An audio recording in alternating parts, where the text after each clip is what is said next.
take a step back because we just have a tendency to jump right in, which is great. Talk But about what we're talking about. yeah, let's go like a little. Let's think first. I mean, so you and I have had this incredible generative dialogue for years now that came about with a chance meeting through a mutual artist friend, and we kind of like had an initial connection, realized that we both lived in Marin, didn't see each other again until was it Good Earth maybe? No, I think it was on It Alcatraz was on Island. okay, so it was in Alcatraz for Another charged cultural moment of outsiderness and questioning and yeah, that was the anniversary of the occupation of Alcatraz, and then since then we've just been visiting regularly, walking, talking, writing together, correspondence, regular checking in. Really, I think of you as one of my closest friends. likewise. And so appreciative. And I think we've been doing this kind of dialogic writing project under the kind of working title "Meanwell," which is a kind of play on Good our intentions. good intentions and our ability Hypercriticality. to be critical in ways that we enjoy. And so this is, I guess, kind of coming out of that a little bit. This thought that we can just have in our kind of informal dialogue, which I think allows for much more of the spontaneity and things that kind of get lost in the more considered, reflective, retrospective writing practice. But also get lost in ephemerality itself. That a casual conversation, like we had some great moments, like connecting things and even differing. But what was it we talked about 2 weeks ago? Exactly. Yeah.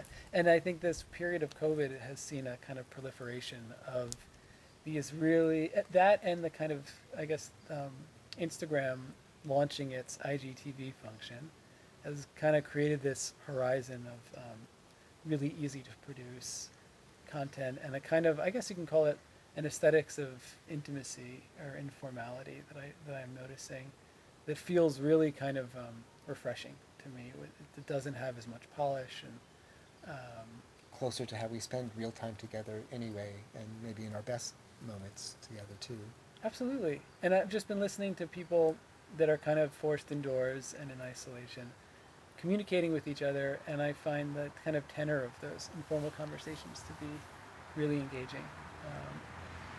So I guess maybe this could mark the beginning of a new practice. And Well, and if nothing else, I appreciate like kind of marking the moment, marking not just this moment, but this long history as you have out loud and articulating like what we have as what feels like exceptionally good exchanges between us and good feeling, even with often difficult subjects or and significant differences between us too.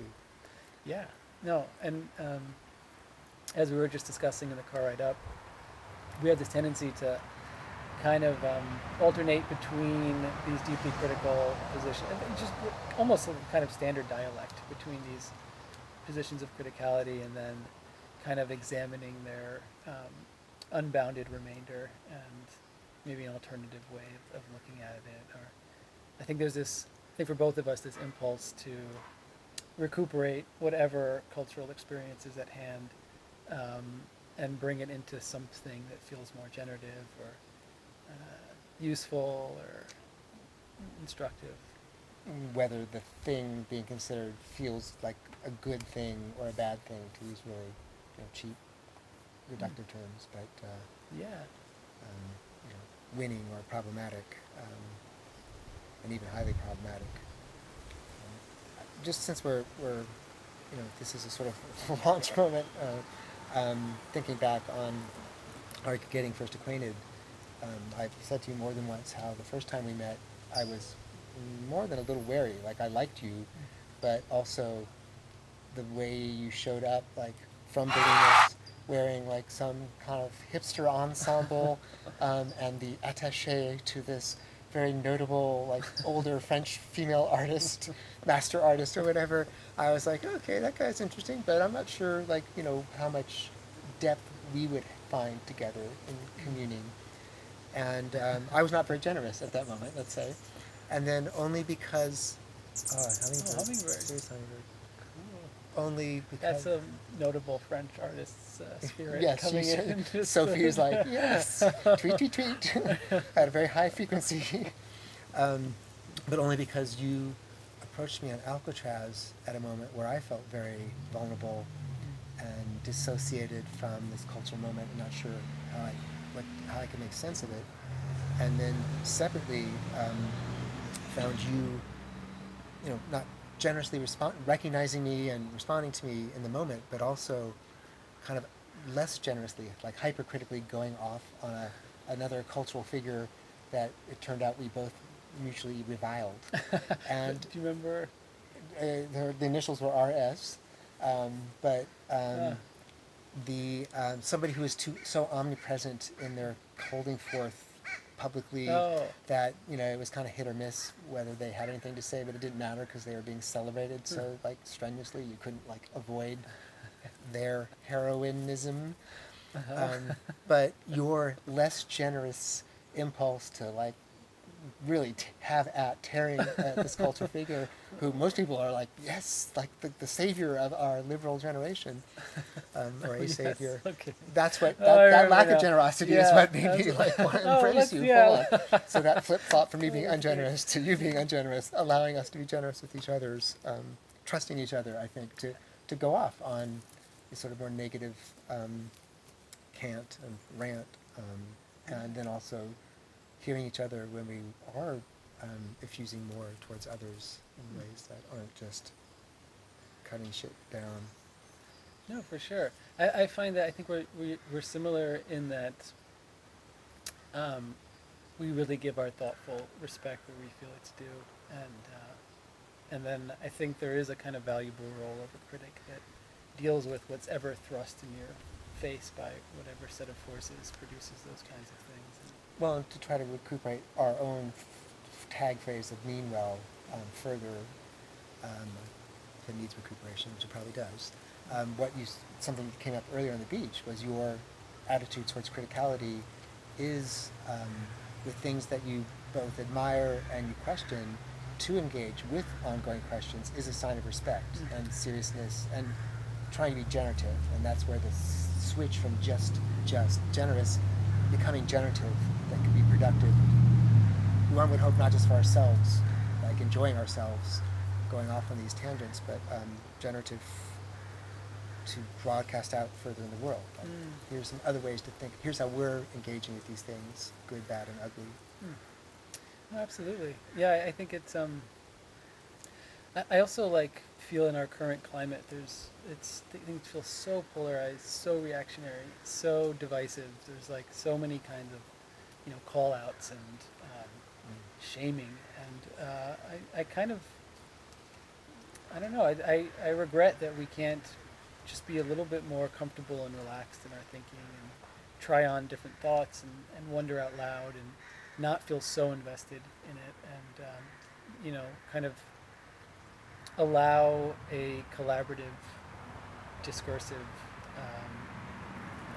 mode for exploring ideas together, and maybe like not feeling entrenched in positions and proving ourselves right at every moment, and like something that's totally defensible, let's say, necessarily.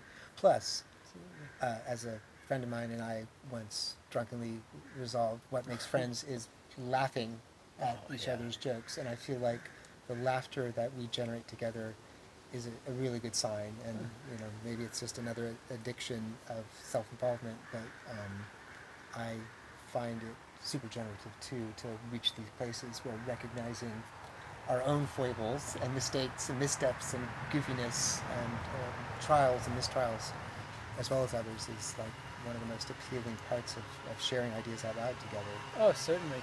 Yeah, that kind of humor and uncertainty, I think, is really refreshing. And it feels like I don't get the opportunity for that much, especially with someone that shares such an esoteric set of interests.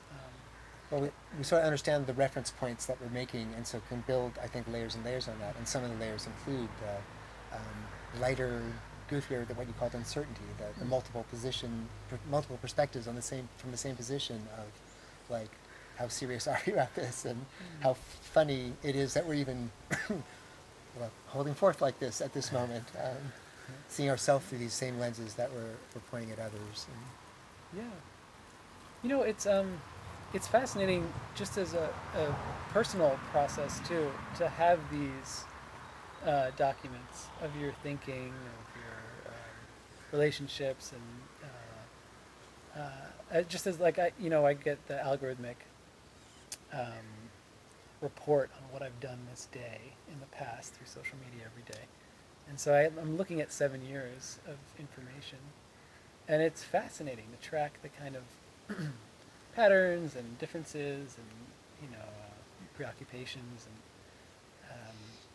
there's really a lot in that level of self-reflection, which is wasn't even really possible, I think, up until this contemporary moment, with that level of detail And immediacies that can keep, like, I mean, journaling, and then if you were like very artistic, you might like paste in, your favorite photos, or do a drawing, or ticket stubs, or whatever. But yeah, it's hard to fathom somebody waking up every morning and digging up those journals from the last 7 years and thumbing through to that day. And, I mean, it's a lot, and so it's kind of nice to put things into the machine as a little letter to yourself. Time capsules. Time capsule, yeah. Drop in our lap in kind of some revisit. form. I think it'll be a pill in the future, that kind of capsule, and we'll swallow it, and our brains will light up again.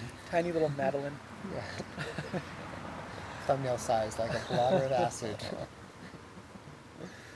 Well, yeah. So I think a few concepts or ideas that we can expand upon, maybe in future iterations of this. I know we talk a lot about attention economies.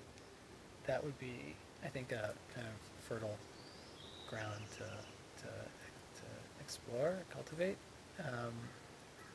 We've been talking a lot about Arthur Jafa, which kind of relates, I think, in some ways, and that could be an interesting. Well, we have a long list of artists that we've ping-ponged back and forth, including actually an earlier version of this where we did it in written form. Our shared document Oh, that's right. actually includes literally Arthur Jafa and dozens of other artists that we spend more or less time kind of sifting through the runes of their enterprises and Yeah.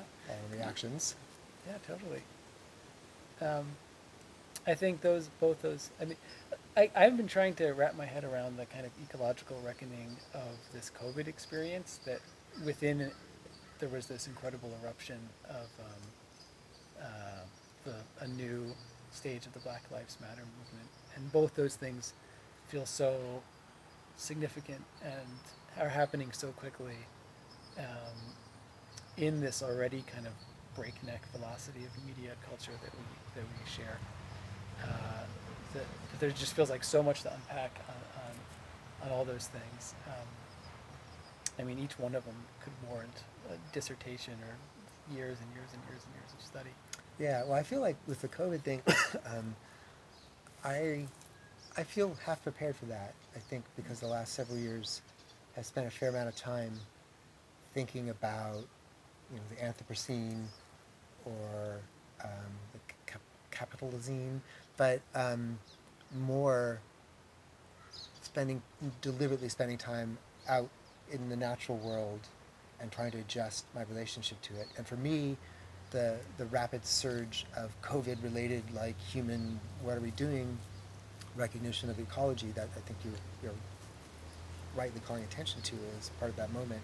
For me, it's still ultimately it's the political thing and the social thing, the choices about how do people cultivate the world around them, how do they process it materially, how do they produce toxic exhausts that they consume, knowingly or not. And so this is a moment, COVID's required a certain stronger reckoning of how we pollute ourselves, and the speed with which it arrived, and with which the various media have amplified it, make it all the less avoidable. However, then with the other surge you brought up, Black Lives Matter, which was also more than latent after a first round of surgence, when this sort of reckoning of the false post-racial moment following Obama leaving office. In some ways, that is the other social political reality that is actually converging, even though it also feels like it's superseding in some ways the awareness of ecology and environment that COVID might be doing. But I think the meeting place, that convergence of what are social and political attitudes towards others, other living beings, and I'm really happy to see some signs already connecting the dots between everything from massive incarceration and policing, brutal policing, and inequitous like social hierarchies, resource access and use, and then the larger environment that we end up like sucking out the exhaust of others' choices from generations up until and through today. So that's where, I feel like there's a lot, lifetimes could be spent, but the need or the desire, the ambition to do it immediately feels strong because it's so unavoidable, and because things have already shifted a lot, and want to feel like we could come out of this better, thinking better, being better, with better neighbors. Yeah, absolutely. Um, yeah. I mean, one thing that's kind of strikes me about the COVID situation is how oblivious to borders and kind of a lot of, I guess, like the kind of anthropogenic control of the world it is. It's just kind of running through all of these boundaries And yet the humans keep making the boundaries. This county, this state, this nation has these rules that apply. We will shelter in place this much. We are phase 2. We are the people who wear masks. We are not the people who wear masks. Yeah, and I think as it like tears through these kind of constructions, it just shows how just how constructed they are. Like it really kind of calls attention to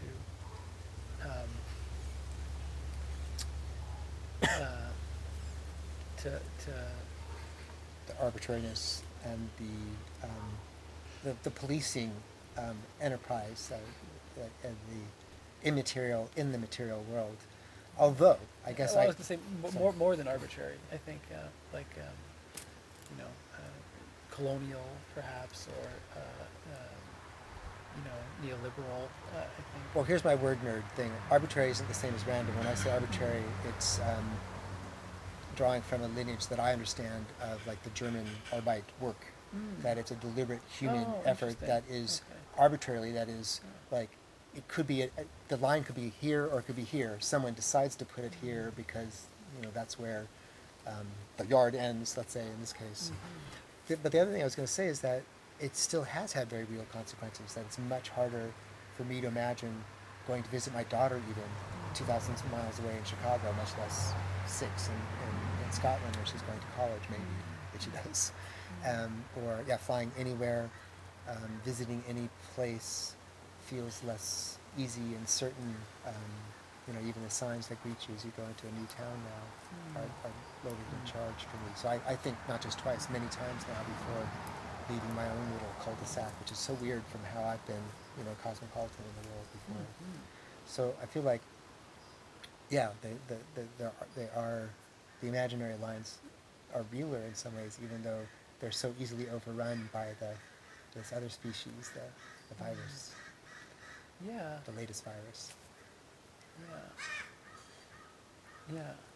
Yeah. I think it's such a profound teaching moment. I think there's so many things are being revealed through this, and I hope we have the time to really slow down and appreciate all those lessons. I feel like some of the places and communities that are being hit hard, or hit the hardest, are kind of unsurprising in some ways, but are really dramatically underscored in how underserved they are. Well, I mentioned prisons as one prisons. Exceptional, extraordinarily impacted place even prior to COVID, and it's like the sign of the worst human impulses magnified down.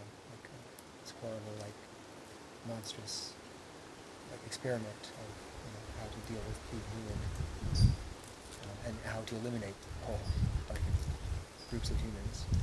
Yeah. I was thinking with this thing, we could probably just fade out to music at some point in in the conversation, and then like maybe some montage of interesting Maybe, yeah. footage, or we can play with it in editing a little bit, and that would be like a nice way to not have to artificially. Yes.